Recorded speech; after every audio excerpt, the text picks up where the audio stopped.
Oi, gente, tudo bem? Eu sou a Laís Taliberti, estou aqui com o Gilson Rodrigues, presidente da Associação de Moradores de Paraisópolis. Gilson, muito obrigada por ter cedido seu tempo para conversar comigo e passar para as pessoas o que está acontecendo aí em Paraisópolis. E a gente estava conversando agora, um pouco antes de iniciar o vídeo, e você me falou como tem sido a maior dificuldade em colocar as pessoas para dentro de casa agora, nesse momento que a gente está vivendo. Me conta um pouco sobre isso. Fala, Laís, muito obrigado pela oportunidade, você abrir seu espaço para que a gente possa falar. Aqui a gente está cheio de desafios, mas o principal desafio é as pessoas das favelas e da comunidade aqui de Paraisópolis entender que essa doença já chegou aqui, que o vírus já chegou, que as pessoas vão se contaminar, que vão haver mortes e que a gente vai acabar sofrendo muito, né? Eu acho que as recomendações que o Ministério da Saúde tem dado com relação à prevenção para o Covid, ela é praticamente impossível de ser realizadas aqui em Paraisópolis, como, por exemplo, ficar em isolamento ou quarentena. Então, ficar em quarentena numa casa pequena, com um número de pessoas grande na família, é bastante difícil. Lavar as mãos, por exemplo, que é um ato que a princípio é barato e fácil de fazer, aqui em Paraisópolis só dá para fazer isso durante o dia, porque nos finais de semana e à noite falta água. Álcool gel é um artigo de luxo. Máscaras, nós estamos começando agora a fabricar através do projeto Costurando Sonhos. E aí, ao mesmo tempo, problemas ligados à questão da higiene. Muita gente mora em cima do córrego aqui. Eu tenho 3.000 famílias morando em cima do córrego. Então, eu tenho uma série de dificuldades de infraestrutura que não garante o segmento seguir as recomendações que o Ministério tem feito. Então, essa é a nossa principal dificuldade. Então, quando as pessoas olham isso na televisão, ou vê as pessoas dizendo que estão na quarentena, que estão no home office, elas acabam enxergando aquilo como uma coisa muito distante de acontecer, de que é um vírus para ricos, que é só apenas para as pessoas que estão viajando para fora do país. Então, elas continuam na rua. Nós tivemos até um movimento interessante das pessoas irem para casa, há mais ou menos uns 20 dias atrás, mas esse movimento simplesmente foi paralisado, principalmente depois do pronunciamento do presidente da República. A gente achou que não ia ter impacto nenhum, mas infelizmente as pessoas voltaram para a rua, o comércio voltou a abrir e a gente está sentindo as consequências e acreditamos que o preço disso pode ser muito caro com a vida das pessoas. Então, colocar as pessoas em casa, entender que o vírus é real, é o nosso principal desafio. As pessoas acham que é um fake news criado da televisão.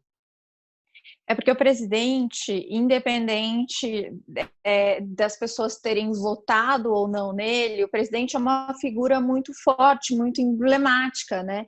Então, quando o presidente desafia todas as regras que a Organização Mundial da Saúde e que o Ministério, que ele escolheu, porque foi ele que nomeou o Mandetta, quando ele coloca ele não respeita as regras que ele deveria ser o principal exemplo, e isso poderia acometê-lo também, assim como a gente viu o Boris Johnson na Inglaterra, que ficou doente, foi para a UTI, passou momentos difíceis, né?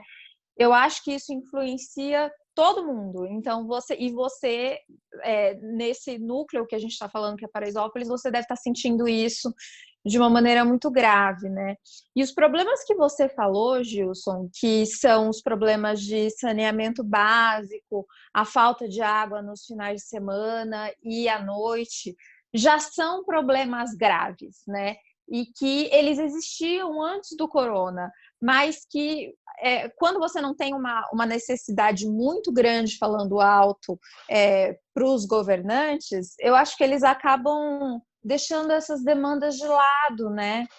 Exatamente. Eu acho que o coronavírus ele escancara toda a ausência de Estado nas favelas deste Brasil, ele escancara para todo mundo ver toda a deficiência, mas infelizmente o preço a ser pago é muito caro, né? Então é o preço do abandono, é o preço da falta de saneamento básico nas favelas, da infraestrutura. Eu sempre digo aqui para a nossa turma de que ninguém sonha em morar na favela, ninguém sonha em morar em cima do córrego, em cima da ribanceira, mas as favelas deste país têm crescido de forma desordenada, sem o olhar do Estado. E aí, neste momento em que chega essa pandemia e que a gente percebe que muitas pessoas vão morrer porque o próprio Estado está dizendo que não tem leitos suficientes, que não tem respirador, a gente imagina logo que a população que mais vai sofrer numa situação dessa, que já sofre por estar nas filas dos hospitais, por morrer já no dia a dia na porta dos hospitais, são as pessoas das periferias. E aí nós temos 13 milhões de brasileiros morando em favelas neste país, que sequer têm sido citados nos pronunciamentos dos prefeitos, dos governadores, do presidente do Brasil.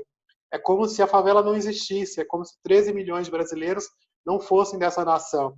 Então, nós temos pedido para as pessoas que têm nos visto, que têm nos olhado, que a melhor forma de ajudar as favelas deste país e de ajudar Paraisópolis é pressionando o governo para que crie política pública específica para as favelas. Hoje está tudo errado, a gente percebe que a comunicação está errada, porque as pessoas estão olhando para aquilo e estão achando que a doença é de rico. Os termos home office, o álcool gel que é impossível, a quarentena que ninguém sabe exatamente o que é, o isolamento que é impossível, são coisas que no dia a dia, isso não está no linguajar da comunidade, as pessoas não estão entendendo muito bem. Quando você olha na televisão... Você falou que os termos são difíceis, né? Eu estava comentando isso hoje com uma pessoa, porque eu recebi uma pesquisa de como atua o vírus, e o que eu vejo muitos médicos falando não dá para a gente descrever como uma simples gripe.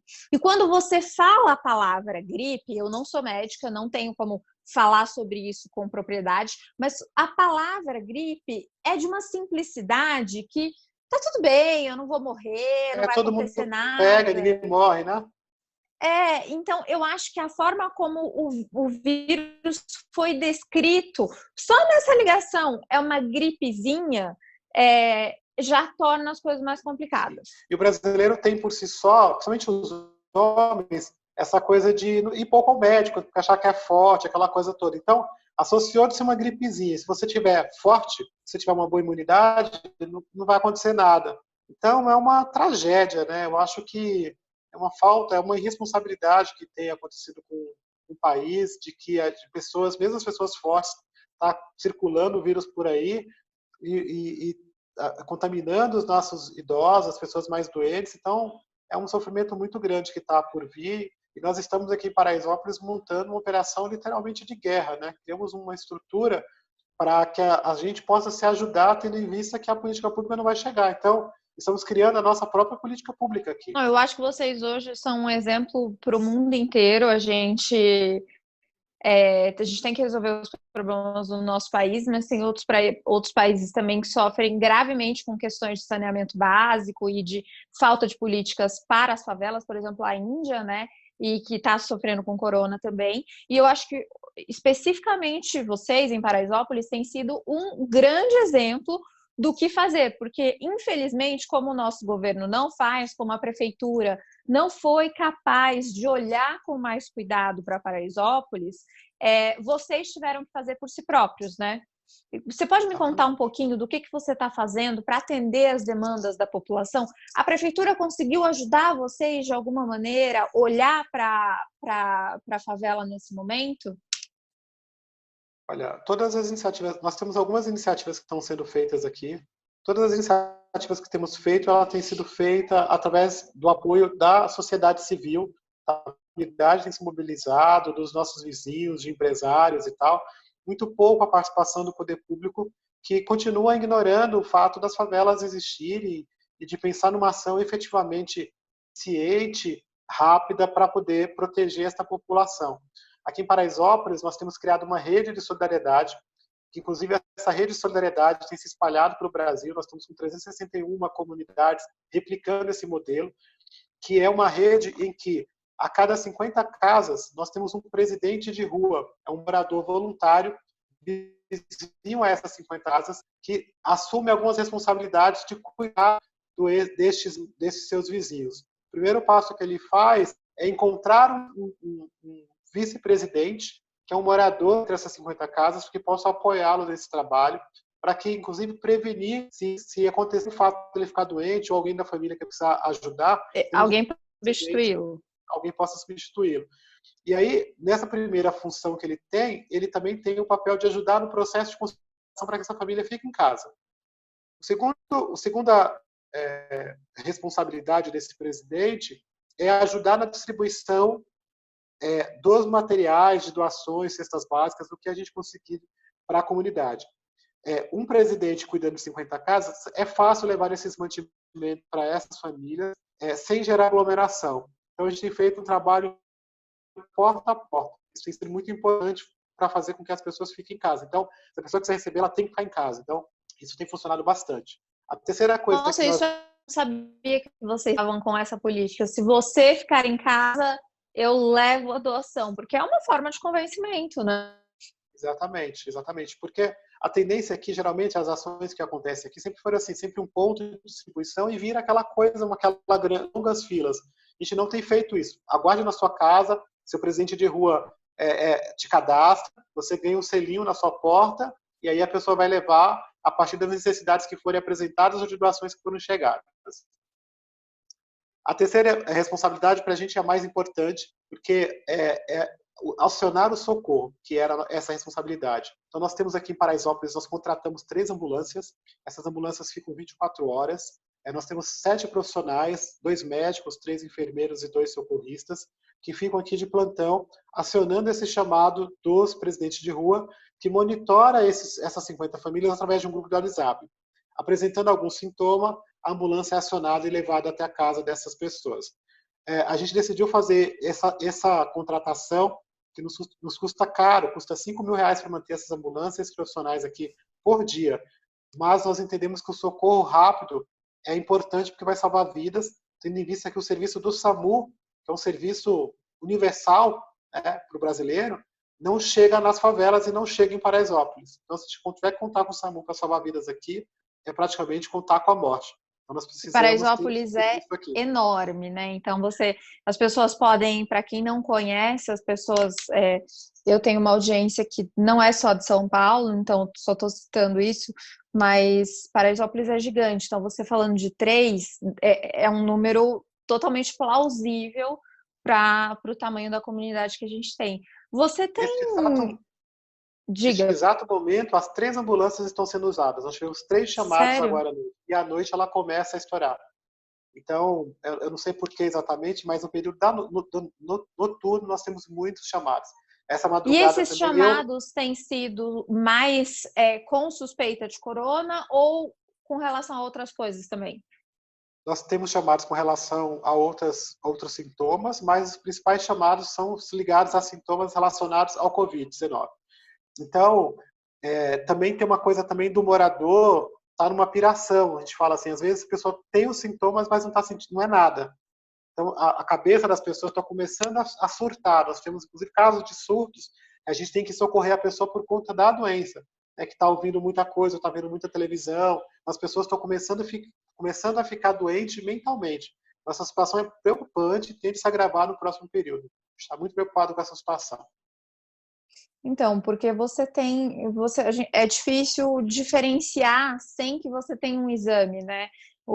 Você explicar para um morador que, na verdade, ele não está sentindo nada, sendo que na cabeça dele ele está provavelmente está doente, está a ponto de morrer, deve ser muito difícil. E, Gilson, quem está bancando o custo dessas ambulâncias? Isso é uma doação também? O custo a contratação das ambulâncias nós fizemos sem ainda ter um patrocinador, sem ter uma pessoa ajudando. Nós decidimos criar uma campanha, um crowdfunding, está disponível na internet, para poder custear as ambulâncias e outros serviços que nós precisamos ter aqui. E também temos feito uma campanha pela internet de doações de dinheiro e que conseguiu, neste primeiro mês, pagar. Além disso, nós tivemos uma doação de uma empresa que nos ajudou a pagar parte deste mês. Se você puder falar, posso até falar o nome da empresa aqui. Pode, fica à vontade. Nós tivemos uma doação da Novartis, é uma empresa ligada a medicamentos, farmacêutica, que nos ajudou, custeou praticamente um mês dessas ambulâncias, então a gente conseguiu garantir isso. Então, no próximo mês, nós estamos brigando para que a gente consiga os apoios necessários. Nós temos vivido aqui, Laís, um dia por vez. Então, nós temos uma operação aqui, uma operação de imunidade, para melhorar a imunidade e a questão das pessoas estarem mais saudáveis, distribuindo cestas básicas e marmitas diariamente. A gente vai chegar até esse final de semana com 7.000 marmitas distribuídas por dia. Mas cada dia é um dia que a gente está vivendo. Então, a gente não tem dinheiro para poder comprar os alimentos e pagar as meninas durante o mês inteiro, mas a gente vai fazendo. Então, nós tivemos dias da semana aqui que nós não tínhamos condições de fazer nenhuma, mas teve dias que a gente conseguiu completar 7 mil, e assim a gente vai contando com o apoio de toda a sociedade. A gente não está tendo apoio assim, do governo, efetivamente, para que essas operações aconteçam. São pessoas físicas, algumas poucas jurídicas, que têm ajudado a gente a manter esse trabalho, que é muito difícil, que envolve 420 voluntários presidentes de rua, 420 voluntários vice-presidentes de rua, mais uma equipe de mais ou menos umas 300 pessoas que está cuidando do administrativo, da operação, Se eu da estou fazendo a cozinha. conta correta, a gente está em quase 1.200 pessoas. Exatamente. Então, é uma coisa muito grande, difícil de ser tocada, muito intensa, porque nós estamos muito na ponta, né? Então, uma coisa é eu estar numa figura como, sei lá, um governador, como um prefeito, né? Mas a gente está numa figura aqui muito pronta. Eu brinco que até para falar mal as pessoas me acham aqui, porque eu estou aqui todos os dias, as pessoas me encontram. Mas é um desafio conseguir manter primeiro a unidade, a clareza de que nós estamos aqui para salvar vidas, não para distribuir cesta básica, não para distribuir marmitas, mas para salvar a vida das pessoas quando a crise chegar. E ter as ambulâncias aqui para a gente é fundamental no salvamento. Então, nós estamos contando com o apoio das pessoas e a união de toda a comunidade. Não é fácil fazer isso. É um super desafio manter essas pessoas coesas, entendendo qual é o seu papel. Mas nós estamos entendendo que essa iniciativa, a partir do momento que ela tem sido replicada, que a gente tem uma obrigação, uma responsabilidade ainda maior de ajudar o Brasil Sim. E de ajudar as favelas a se organizarem. Então, esse modelo que está funcionando aqui funciona em lugar. Basta ter 50 pessoas juntas que tem uma pessoa que possa liderar. E aí a gente tem buscado ajudar e organizar esse trabalho, principalmente através de favelas que nós fundamos no ano passado e que está mobilizando as favelas inteiras do país. E vocês tiveram uma grande conferência esse ano, né? Eu cheguei a acompanhar e foi super legal a conferência. Eu sigo algumas pessoas, além de você, eu acho que vocês têm feito um trabalho maravilhoso, com muitos bons exemplos, porque as pessoas não têm... Eu acho que falta dos governantes até a mínima visão de quanto dinheiro roda na favela, né? Exatamente. Que é muito dinheiro, existe um comércio latente aí, que infelizmente, como todos os outros, nessa época de quarentena, não está vivendo isso, mas normalmente é um comércio muito importante. Sim. Financeiramente, eu estou dizendo. Elas, ano passado, para você ter uma ideia, movimentaram 120 bilhões de reais de dinheiro. Né? Então, a favela ela emprega, ela transforma, quer dizer, através do empreendedorismo, as favelas têm se transformado nos últimos anos e viveu um período, nos últimos principalmente 3 anos, de prosperidade, avanço, em que 40% dos empreendedores que sonhavam em empreender na favela começaram a empreender.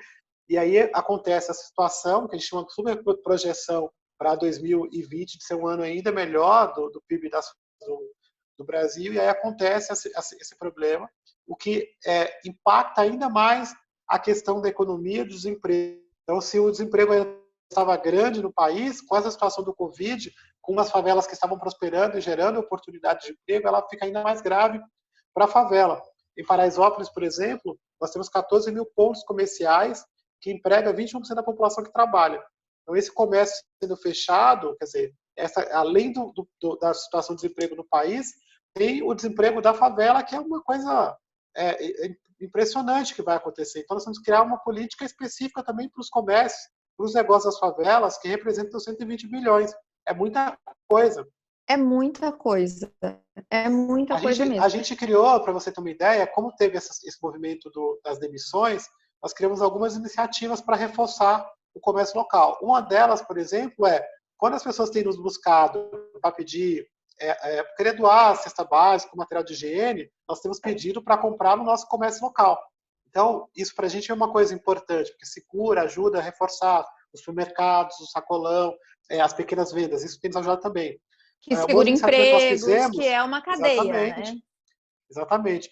Uma outra iniciativa que nós fizemos, que estamos pedindo, inclusive, apoio para isso, é um programa chamado Adote uma Diarista. As diaristas em Paraisópolis, na sua maioria, elas estão sendo mandadas embora à sua própria sorte, sem nada, sem um tostão na mão.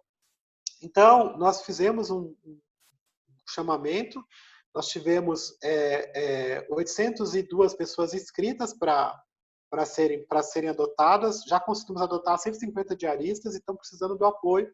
Elas recebem R$300 durante 3 meses, um kit higiene e uma cesta básica para apoiá-la nesse processo da quarentena. Também criamos uma outra iniciativa, que é o projeto Costurando Sonhos, que fez uma graça com a história do home office e levou as máquinas dos seus ateliês para dentro da casa das meninas, das costureiras, e criou o home office das costureiras das favelas do Brasil. E elas estão vendendo os produtos, nós estamos estimulando para que as pessoas comprem os produtos que elas têm em casa. Muitas têm pano de prato, bordado, essas coisas para comprar. E elas também estão produzindo máscaras. Então, essas máscaras estão sendo compradas e doadas para a própria comunidade ou compradas por empresas e doadas para outras comunidades. Então, a gente tem procurado aqui nossas soluções diante da ausência de soluções do poder público, né? Então, a gente já em Paraisópolis aqui já estava vivendo luto por conta da história do massacre dos meninos do funk, que sentimos na pele ali a situação de abandono, de culpa, tanto é que o que foi apurado até agora é que os policiais agiram de legítima defesa. Como agir de legítima defesa numa situação em que houveram 9 mortes encurralados numa viela? Então, a gente já vem desse sofrimento, já vem dessa situação, chega agora mais ausência, mais ignorância, no sentido de que se pensar para a favela, né? Eu acho Mas que é o que a você gente tem começou buscado falando, voz, né? né? Acho que é o que você começou falando, Gilson, que o corona escancarou problemas muito grandes que a favela tinha e que o poder público não olha para isso, né? Exatamente. E uma coisa que eu queria te perguntar, você falou das 7.000 marmitas, que isso é assim uma ação gigantesca. As doações que vocês têm recebido têm sido suficientes para o que você tem de demanda? Porque, por exemplo, você me falou agora, eu tenho 800 diaristas cadastradas, mas só 150 foram adotadas. Na questão do alimento, que é uma coisa, assim, é uma necessidade premente do ser humano, então eu fico muito preocupada com isso, né? O que vocês têm recebido de doação, você acha que tem sido suficiente? Não, as doações não têm sido suficientes. Nós fizemos um primeiro movimento, Laís, de organização. E a gente percebeu um movimento grande logo no início das organizações ou das pessoas, né, do movimento social, de organizar grandes fundos, de organizar grandes arrecadações, de fazer bastante barulho com relação a isso. Mas nós percebemos, né, quando a gente começou o trabalho aqui dia 19 de março, que era necessário organizar, porque quando a crise vier para valer, essas doações não vão conseguir chegar na favela. Daqui a pouco não vai ter mais carro andando na rua, nem caminhão. Daqui a pouco, se essas doações não chegarem a tempo, vai virar uma guerra civil no Brasil. Então, nós optamos em criar um plano onde a gente pudesse se organizar, para que a gente não gerasse aglomerações, para que a gente tivesse na comunidade pontos focais, porque hoje, aqui em Paraisópolis, nós temos uma associação e tem o presidente, que sou eu, no caso aqui, que sou chamado de prefeito pela comunidade, mas eu não daria conta de atender toda a comunidade, porque eu não tenho como estar em todos os lugares. Então, nós fizemos um processo de descentralização do poder, podemos dizer assim. Então, nós demos autoridade para que os presidentes de rua pudessem ser os representantes daquela rua, daquela comunidade, porque eles estão perto. E a gente, através da associação, fortalecendo essas pessoas para que os serviços pudessem chegar de forma rápida e eficiente. A gente ficou esse tempo todo se organizando. Então, a partir da semana que começou, semana passada, nós começamos a buscar essas doações, essas contribuições. Então, estamos vivendo um dia por vez. Então, se você dizer que nós temos dinheiro ou estrutura ou alimentos para poder aguentar até sexta-feira, nós não temos. Mas nós estamos contando com o apoio da sociedade, mostrando esse exemplo de organização, mostrando como isso está sendo reproduzido e falar, precisamos de ajudas, precisamos de socorro. Então, estamos vivendo assim. Essa é, acho que a grande importância da entrevista que a gente está fazendo agora, né? E eu fico muito preocupada, Gilson, porque a cada dia a gente ouve as notícias e parece que essa quarentena vai se prolongar. E por histórico, pelo que eu estudo em termos da filantropia no Brasil, eu sei que o brasileiro tem uma coisa meio da empolgação. O brasileiro doa, se sente impelido pelo coração a doar, mas ele doa uma vez, né? Então, a hora que ele achar que o coronavírus já passou, provavelmente ele vai parar de doar. E isso, se você já deve estar sentindo isso, porque se as pessoas estão na rua, elas já acham que o vírus já passou, que já não tem tanto problema, e isso deve ter impacto nas doações também. A gente está bastante preocupado com isso. Nós sentimos um movimento, inclusive, de procura, de muita gente nos procurando, quer ajudar, como ajudar e tal.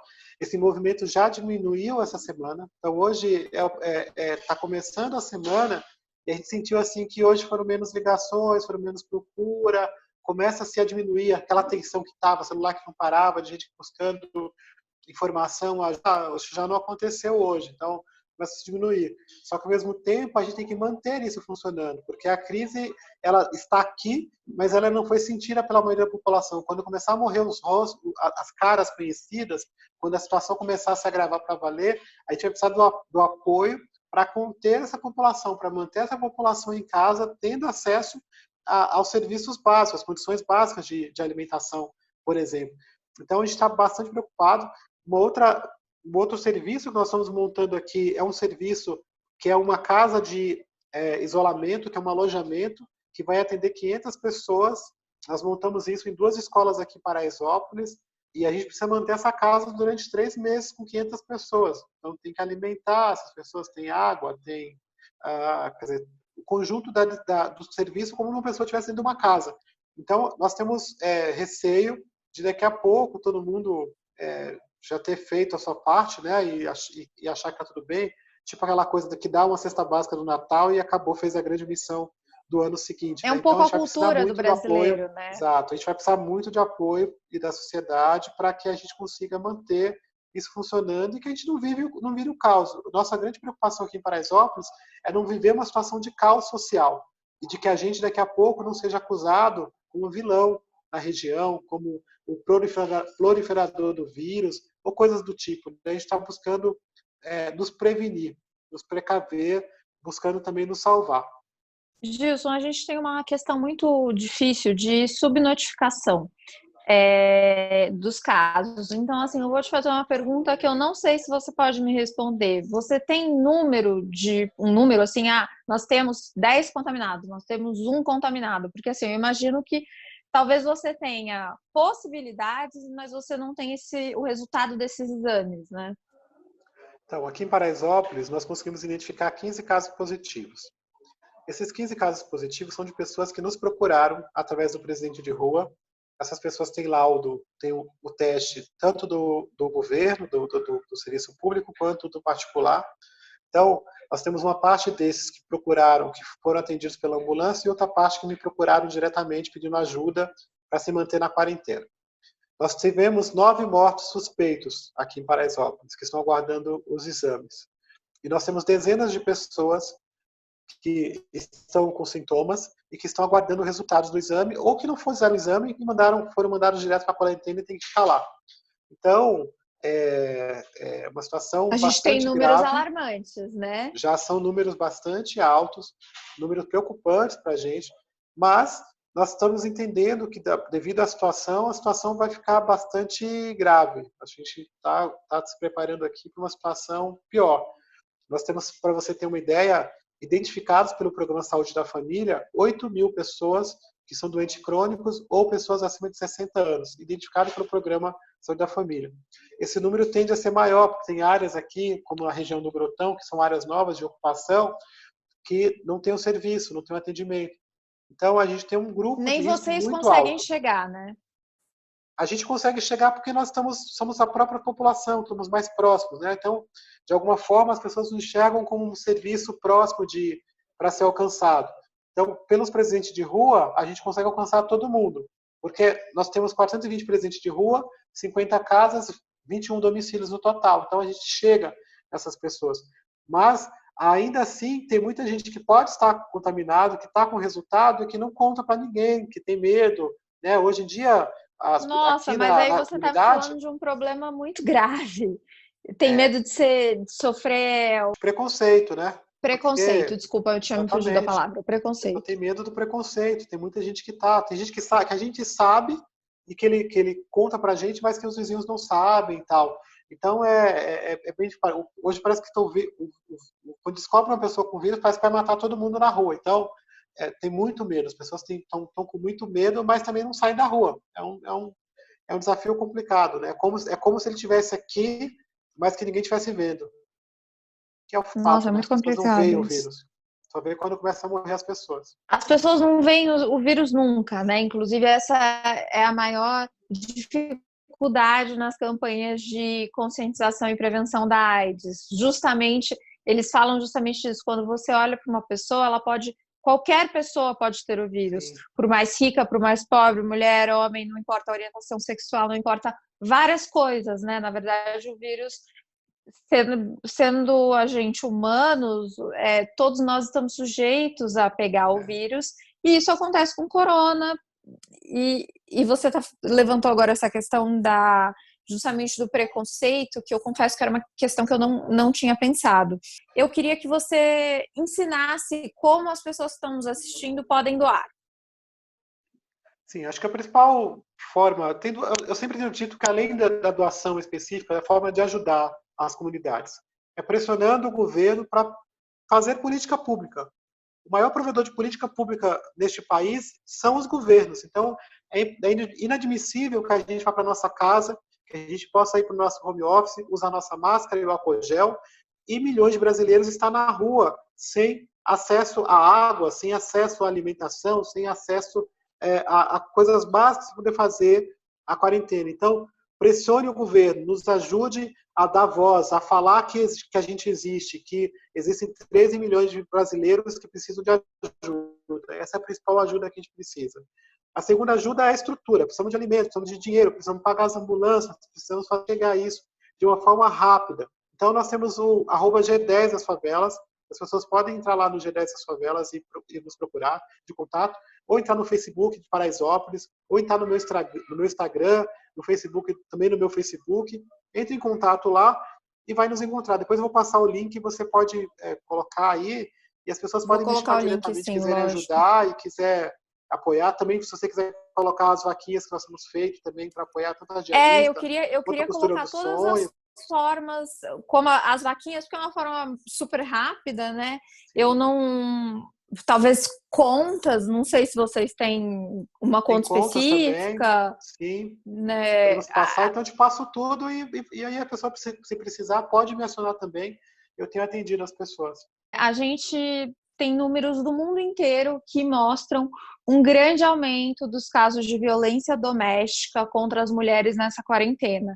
Porque as pessoas estão numa situação de limite, pior do que já viviam. Os relacionamentos já eram ruins, e aí essas pessoas estão confinadas no mesmo lugar, e isso gera muitos problemas, né? Gera violência, gera essas pessoas que querem sair dessa situação e vão para a rua e podem se contaminar, e é uma avalanche de coisas.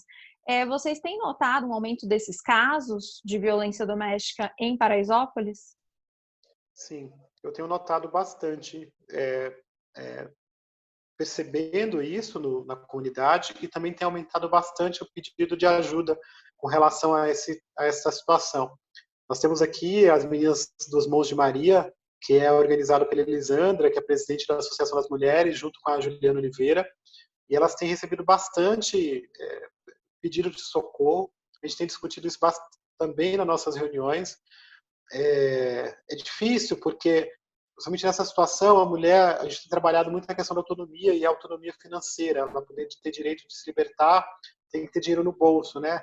E aí, numa situação de crise, a gente vê as mulheres cada vez mais numa situação de refém, dependente deste agressor, e a gente também se coloca numa situação muito complicada, porque a gente tem os programas de empoderamento aqui, seja da Projeto da Costura, seja de alimentação, que eles estão andando, que eles estão acontecendo, mas óbvio que numa situação de crise como essa, ela diminui.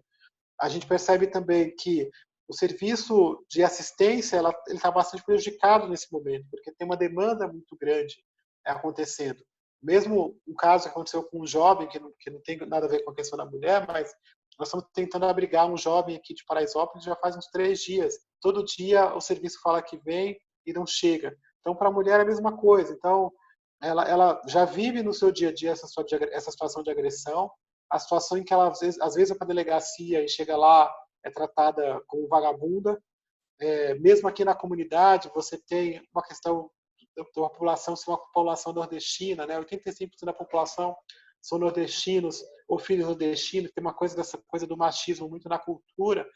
Então, todas essas situações, ele se agrava neste momento e a gente tem buscado amenizar através das iniciativas que a gente já tem aqui, de aconselhamento, de tentar levar essas pessoas para um outro local, ou de levar ir para uma casa de outra família, mas o que a gente tem percebido aqui é o retorno dessa pessoa para onde o agressor está. Infelizmente, a política pública também com relação a essa situação ela é bem escassa, ineficiente e demorada. E Então, vocês quando vai chegam a acontecer, a interferir pessoa de já alguma morreu. maneira? Na A pessoa... medida do possível, a gente mete a colher. Então, a gente tenta se colocar, conversar, dialogar, mas por vezes, até por medo, a própria pessoa que está sendo agredida pede para que a gente pare, né? Então, o limite é levar essa pessoa para um outro local, mas para achar esses locais de acolhimento também é muito complicado. A gente não tem vaga, não tem, já não tinha antes, agora nessa situação é praticamente impossível. Então a pessoa fica exposta a isso tudo. Nossa, Teria que botar muito... dinheiro na mão dessas mulheres, efetivamente. Então, Que é o que vocês estão fazendo com as tentativas ela de fala que ela empoderamento. aluga a casa, ela vai fazer alguma coisa, mas sem dinheiro é difícil, ela fica refém. Então, a gente está A aqui. dependência financeira está profundamente ligada à situação de violência doméstica, né? Isso é uma coisa que, pelo menos no meu canal, tenho procurado abordar bastante. Gilson, eu queria te agradecer. Existe algum abaixo-assinado que vocês tenham feito, que a gente possa divulgar para contribuir, solicitando a melhora dessas políticas públicas ou políticas públicas específicas? Vocês já têm isso feito? Sim. Todos os anos, além das caminhadas que nós fazemos aqui em Paraisópolis, da Associação das Mulheres, a gente sempre faz um manifesto, divulga, tem um abaixo-assinado também. Então, são políticas constantes que nós temos feito aqui, lideradas principalmente pela Associação das Mulheres, pela Elisandra, e apoiada, reforçadas tanto pela Associação de Moradores quanto pelo G10 das Favelas. Então, eu posso compartilhar o manifesto, o abaixo-assinado. Ele não é online, né? Ele é físico, mas eu posso te mandar a folha, quem quiser, de repente, imprimir, mandar para a gente no correio, é Lógico. uma boa ajuda. Você acha que se eu fizesse esse online para vocês unirem, isso é possível? Porque a gente tem hoje... Perfeito. A gente tem, porque assim, eu conheço os mecanismos online e assim, eu moro no Morumbi há 20 anos, Gilson. Então, Paraisópolis é uma comunidade muito sensível para mim e muito cara, porque cara no sentido de ser querida, né? Porque Paraisópolis é uma coisa que está muito dentro da minha vida, né? Está muito do lado da minha casa, faz 20 anos que eu moro aqui. Eu conheço várias iniciativas feitas para Paraisópolis, então assim, eu tenho essa causa de uma maneira muito pessoal e eu gostaria de fazer essa parte online, porque mesmo que a pessoa não mora em Paraisópolis, ela pode fazer parte, ela pode dizer, nossa, eu gostaria de dar meu nome para dizer que eu também me preocupo com essas pessoas, porque isso pode ocorrer totalmente, concorda? Perfeito. Pode montar que isso vai ajudar bastante aqui no nosso trabalho. Que bom, vou fazer de tudo para ajudar. Me comprometo com você a procurar divulgar, assim, durante o tempo que vocês precisarem de ajuda, procurar lembrar as pessoas. Gente, vamos ajudar, vamos doar. Isso não acabou, as consequências são muito maiores. Eu espero que a quarentena acabe tão logo seja possível, né? Mas eu acho que vocês, assim como o resto do país, vão precisar de ajuda por muito mais tempo do que isso, né? Então, muito obrigada por ter conversado comigo. Eu me comprometo a deixar aberto aqui o canal para o que vocês precisarem, para conscientizar as pessoas. Eu vou estar aqui para tentar Obrigado, ajudar. viu, pelo apoio, pela parceria. E você também, conte com a nossa comunidade e sempre que precisar, é só chamar.